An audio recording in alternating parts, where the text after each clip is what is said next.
अस्सलाम वालेकुम। कैसे हैं आप सब? आई होप कि आप सब ठीक होंगे। तो welcome back to my channel after very very long time. 3 months के बाद एटलीस्ट मैं वीडियो आज अपलोड करने लगी हूँ। तो आज जो है व्लॉग का स्टार्ट किया है मैंने सुबह के नाश्ते से। तो अभी कोई सुबह नहीं हो रही, अभी 12 बज रहे थे। और बेबी के बाद आज मैं अपनी पहली रूटीन शेयर करूँगी। और रूटीन कोई इतनी डिस्टर्ब हुई है कि जिसका आपको अंदाज़ा नहीं है।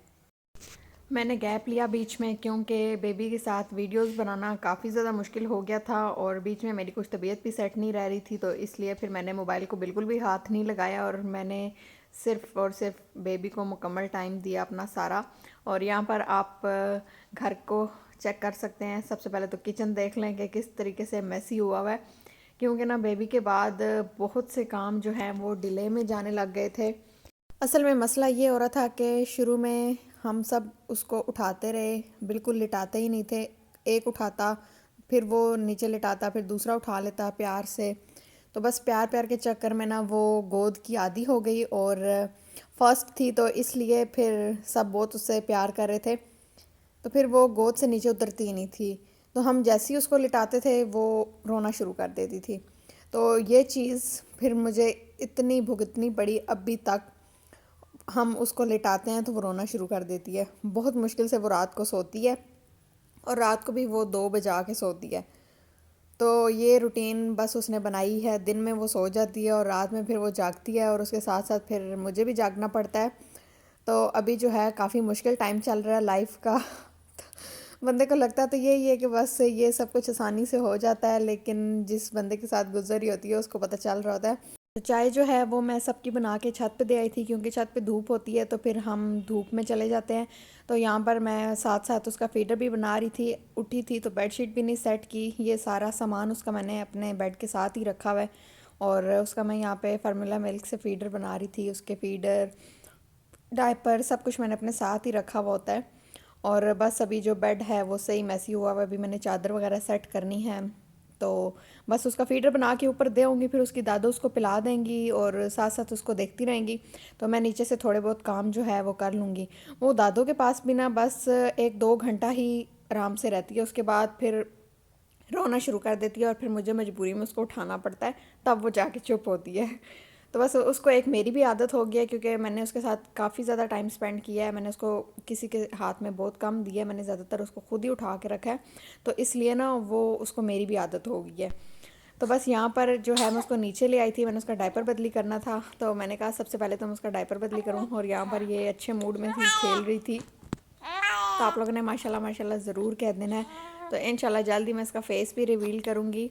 और अभी जो है ये 3 मंथ्स की होने लगी है। 2 अक्टूबर को पैदा हुई थी, तो अभी जो है वो जनवरी में 3 मंथ्स की हो जाएगी। तो यहाँ पर इसका सामान आप चेक कर सकते हैं, हर जगह पे बस इसी का सामान है।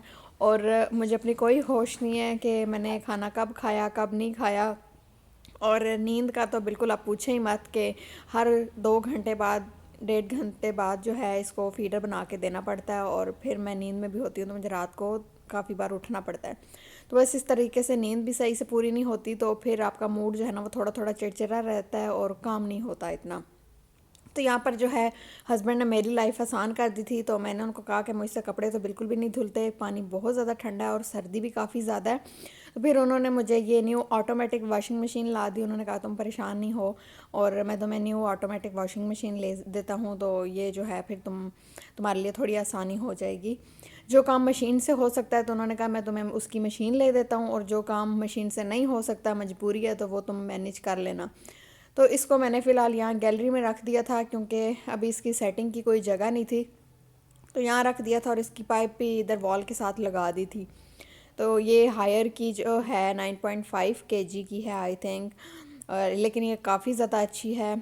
इससे जो है ना लाइफ काफ़ी ज़्यादा आसान हो गया। अब मुझे पता ही नहीं चलता, हर दूसरे दिन जो कपड़े होते हैं वो मैं बस इसमें डाल के चला देती हूँ और वो ड्राई होते हैं तो फिर जाके छत पे फेंक देती हूँ।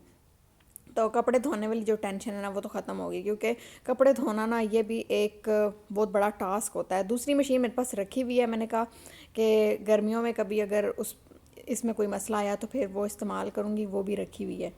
तो बस ये जो है इसका हाइड्रोलिक डोर है, ख़ुद ही बंद हो जाता है आराम से। और अभी मैं बस इसका साइकिल रन करूँगी और फिर अपने काम में लग जाऊँगी। तो ये जब ख़त्म हो जाएगा इसका साइकिल तो फिर मैं इसमें से कपड़े निकाल लूँगी। तो इसकी अभी स्विच भी कहीं पे भी नहीं लगा हुआ, मैंने एक्सटेंशन लगा के तो फिर इसकी तार लगाई है। अच्छा, जब ये शुरू में आई थी ना, और उस टाइम मुझे तो बिल्कुल यूज़ नहीं करने आती थी, तो हस्बैंड ख़ुद टेस्ट कर रहे थे, कपड़े डाल के चेक कर रहे थे, तो होता क्या था हमें पता नहीं चलता था, और जो सर्फ वाला पानी होता था ना वो निकल जाता था, हम गलत सेटिंग कर देते थे। फिर हमने इंटरनेट से इतनी ज़्यादा वीडियोस देखी कि ये कैसे चलेगी, इसका मॉडल नंबर सर्च करके हमने इसके फंक्शन चेक किए कि ये कैसे वर्क करती है। तो 3-4 बार ना ऐसे पानी ज़ाया करने के बाद हमने इसको ठीक तरीके से चलाना सीखा। तो फिर हस्बैंड ने इसको सीखा था और फिर उन्होंने मुझे बताया कि ये ऐसे ऐसे करना तो ये बस चल जाएगी। तो उन्होंने मुझे फ़िक्स एक सेटिंग बता दी है, तो मैं बस कपड़ों के हिसाब से वही करती हूँ। तो जो है ये 40 मिनट का साइकिल मैंने रन किया है, तो 40 मिनट के बाद जो है ना मैं इसमें से कपड़े निकाल लूँगी और धुल जाते हैं। तो बस इसने मेरी लाइफ को काफ़ी ज़्यादा आसान कर दिया है। और मैंने बेड सेट करना था लेकिन ये रोने लग पड़ी और फिर मैंने इसको लिटा दिया कि इसने सोना था। तो बस अभी ये सोई है और बड़ी मुश्किल से ये सोती है, ज़रा सी आवाज़ आए तो ये उठ जाती है। तो बस हम कमरे में हल्का हल्का कदम रखते हैं कि इसको आवाज़ ना आए।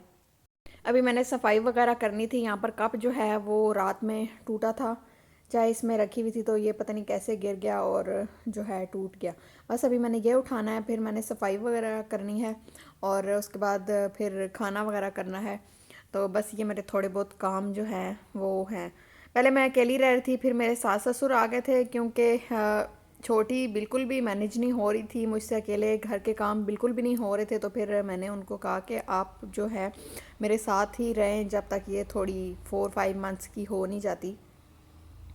तो बस अभी वो मेरे साथ ही रहते हैं और इससे जो है ना मुझे काफ़ी हेल्प हो जाती है। अम्मी जो हैं वो उसको उठा लेती हैं और मैं जो है घर के काम वगैरह कर लेती हूँ। मेड आपको पता है कि मैंने नहीं रखी हुई। हस्बैंड जो है मेड के हक में नहीं है, वो कहते हैं कि घर की प्राइवेसी आउट होती है, आप कब आते हो घर से कब जाते हो, तो ये सब उसको पता होता है। तो हस्बैंड कहते हैं कि इससे ना चोरी भी हो सकती है घर में, क्योंकि किसी के ऊपर आप फुली भरोसा नहीं कर सकते। तो यहाँ पर जो है 5 बज रहे थे और मेरे हस्बैंड के आने का टाइम हो चुका था और मैंने भी 12 बजे नाश्ता किया था। तो मैंने आज सोचा था कि मैं ये आलू के कटलेट्स बनाऊंगी, साथ में ये ब्रेड क्रम्ब मैंने खुद बनाए हैं। ब्रेड को मैंने खुश करके रखा हुआ था थोड़ा सा, तो उसको मैंने अभी ये पीस के 2 क्रम्स बना लिए हैं इसके। तो आज मेरा ये खाने का मूड था तो इसलिए फिर मैंने आज ये बनाया है। और यहाँ पर बर्तन फिर से इकट्ठे हो गए थे काफ़ी सारे, तो बस अब ये भी साथ साथ वॉश होंगे। गर्म पानी आता है, गीज़र लगा हुआ है, तो इसलिए ना बर्तन धोने में कोई इशू नहीं होता, तो तबीयत भी इससे ख़राब नहीं होती, उल्टा गर्म पानी से आपको अच्छा फ़ील होता है। तो यहाँ पे हमारे मज़ेदार से कटलेट्स जो हैं वो रेडी हो चुके थे और मैंने सिर्फ इसको फ्राई करना था। मेरे हस्बैंड भी आ चुके थे और वो अपनी मीटिंग में बिज़ी हो गए थे, तो बस उन्होंने कहा कि जल्दी से खाना बना के दे दो और फिर वो अपने आराम से काम करते रहेंगे। तो बस मैं अभी सिर्फ इसको फ्राई करूँगी जल्दी जल्दी और फिर हम खाना वगैरह खाएँगे। तो ये थी मेरी सुबह से लेकर शाम तक की रूटीन। आगे आने वाली वीडियोस में मैं आपके साथ अपना डिलीवरी एक्सपीरियंस भी शेयर करूँगी, ऑपरेट हुआ या नॉर्मल हुआ। और जिन लोगों की डिलीवरी होने वाली है वो किन किन बातों का ख्याल रख के अपनी डिलीवरी को आसान बना सकते हैं। तो बीच में फ़ीडर बनाने का सिलसिला जो है वो जारी रहता है, अपने काम छोड़ के मुझे बीच में फ़ीडर बनाना पड़ता है।